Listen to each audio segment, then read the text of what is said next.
वारीचा घेतला पावलांनी आम्हा वाळवंटी तुझी सावली गळा भेट घेण्या भीमेची निघाली तुझ्या नाम घोषात इंद्रायणी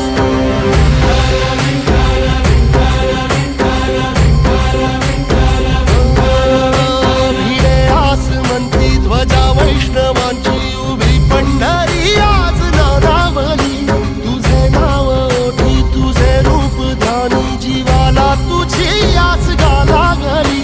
जरी बाप साऱ्या जगाचा परी तू आम्हाले करांची विठुमा